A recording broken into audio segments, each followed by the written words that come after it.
Hello, welcome to another video. Today I'm bringing you my June TBR. This one's a lot smaller than usual. Last month I absolutely sucked at reading. I barely read anything. So this month my overall month's TBR is pretty small, but I have got the Ghibliathon in there as well, and I'm going to do a separate TBR for that, just to keep that to itself, because it's only a week. So this TBR is for the remainder of June, so June 1st to June 9th, and then June 17th to June 30th, because the 10th to the 16th is the Ghibliathon, and I've got a separate TBR for that. So you can see that somewhere else at some point, possibly after this, who knows. So yeah, let's just crack on with what I hope to read outside of that readathon in the month of June. First things first, I should probably finish the book I'm currently reading, and I'm only 70 pages into this, and I'm filming this on the 2nd of June, so I practically started this the other day.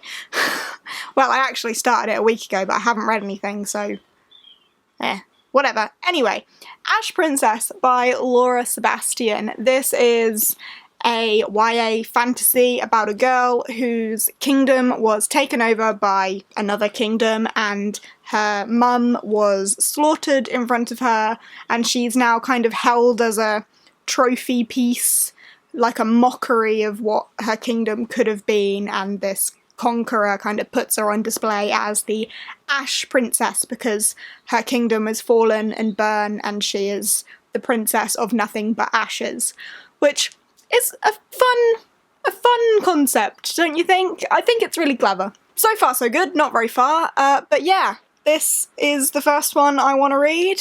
Just sounds interesting to me. I don't know much more about it from there. I'm assuming our princess will try to take back what is hers, but this is the first in a series, so we probably won't get too far with that in this. Maybe the start of a rebellion, perhaps? But yeah, the second one has come out recently, and that is Lady Smoke. But yeah, I'm interested to give this a go. I am noticing that this is really annoying. Like, when I bought it, the fact that there was this, like, cut-out hole in it, and then the flames underneath, I thought that was a really cool concept. But now I just realised that when I'm reading it, I'm just, like, accidentally ripping up the bits, which isn't what you wanted. But yeah, I'm gonna try and finish this maybe like early in the month, because I've already started. Like, come on Jade, pull it together. But yeah, book number 1. Book number 2 that I would like to read in June is this baby. This is, I think it's iGist, but it could be IGIST, something like this, by L.S. Larson. This was sent to me by the author, so thank you very much for that. And the email that he sent me just caught my attention because he was talking about how women need to be, like, encouraged to go into STEM subjects and these, like, male-dominated industries, and it's time for, like, girls to lead the way in science and maths and engineering and technology and so on. And, like, I just thought that was a really cool way to, like, pitch yourself. Like, it makes me think you're a decent person. So that was a lovely touch. The book is a sci-fi about the Intergalactic Institute of Science and Technology, which is a, like, academy, institute, school thing that orbits the moon, which sounds really cool. And students go there to learn how to, like, pioneer the future and enable them to explore between galaxies and just learn how to live in the future and do all of these cool things that happen in sci-fi. So it's about, like, teaching these kids to further the human race. I think they're humans. But the really cool thing about this is that there's an app to go with it. Like, I've never read a book with an app before, but there's, like, an interactive app. I haven't downloaded it yet because I haven't started reading it, and I'm not really sure how it works just yet. But when I'm reading this, I will obviously be vlogging at the same time, so you should check out the vlog in which I read this to see what's up with that app. I will probably touch on it on my wrap-up as well after I've read this. But it just sounds really unique in that it's about teaching kids science and technology to develop the future, and the author's passionate about teaching kids science and technology to develop the future. And there's an app that is like it's just really cool to me. I don't know too much more about it than that, but that concept alone, just like furthering learning in science and technology to develop the future, sounds pretty cool. So I'm gonna give this one a go. And see what we make of that. Then I am, of course, going to be doing my buddy read with Becca for Siege and Storm by Leigh Bardugo. This is the second book in the Shadow and Bone trilogy, Grishaverse trilogy, whatever. We read Shadow and Bone last month. We'll be moving on to this one this month. I am intrigued to see what happens. I know that there are some more characters that will get introduced to us this time round, but I liked the first one a lot more than I thought I would.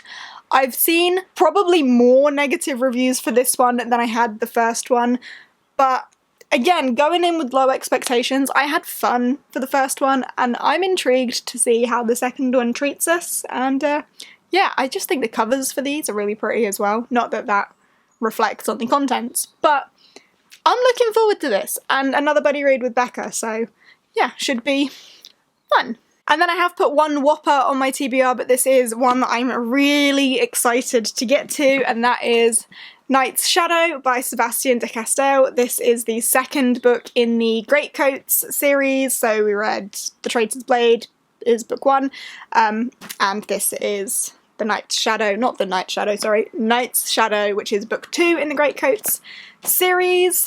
The first book follows Falcio, who is a fallen greatcoat, all of the greatcoats who used to be like the king's, not guards, I don't know how to explain them because they're not guards, they're like justice warriors, I suppose, in the best possible way, like they fight for the law, they're not there to fight for the king, they're there to fight for the law and uphold justice. But the greatcoats have fallen, and Falcio and his little band of dudes want to rise up again, and they're still fighting for what they think is best. I really enjoyed the first one. I really enjoy Sebastian de Castell's writing. It's so unique and so very him. His style is very evident, and I really like it. So I'm really looking forward to going into this and seeing what Falcio and the dudes get up to this time. There's stuff to resolve. And then in June, I'm also going to pick a book from the Backlist TBR jar. I did this like 1 month and then readathons happened and I couldn't, so whilst I don't have any readathons stopping me from picking a book from the Backlist TBR jar, I'm going to do that as well. If you're not familiar with what this is a bunch of books that I'm really not sure about and would potentially unhaul. Being in the jar is their last chance. If I pull it and don't read it this month, or start it and don't finish it, then I probably should just unhaul it, because if I'm not going to do it on its last chance, then I'm never going to do it. So let's shake this up and see what else I'll be reading in June. Or maybe reading in June.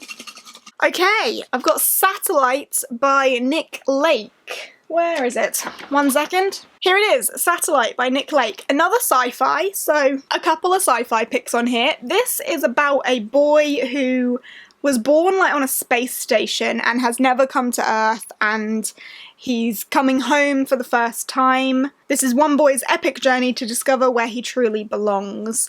I'm not sure how I'm going to feel about this, because it seems pretty cool in terms of the boy being born on the space station and never having been to Earth before, but I feel like it also has potential to be very cheesy, and spending way too much time with him on Earth trying to like fit in at school and stuff, and I'm not too much into that, but we'll see how this goes. This is this book's last chance. If I don't read it this month, I quite probably never will, so there we go. Let's see how that goes.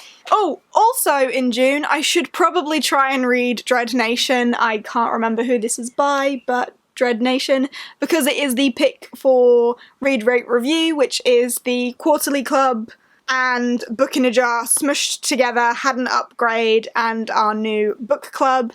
I've done a small announcement video on that like literally 5 minutes ago.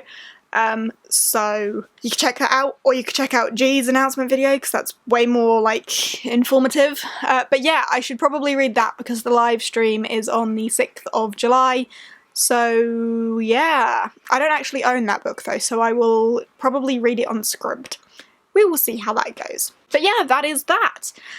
So 6 books in the end, potentially not as small as I wanted, especially considering we've got Ghibliathon in there as well, but my life has calmed down just a little bit, so hopefully this month I can crack on with actually getting some books read and not fail as badly as I did in May. That's that for this. This seems like it's been a pretty quick video. I hope you have enjoyed. If you have, give us a thumbs up, chat to me down below, let me know what you're going to be reading in June, and I will see you in the next one. Bye!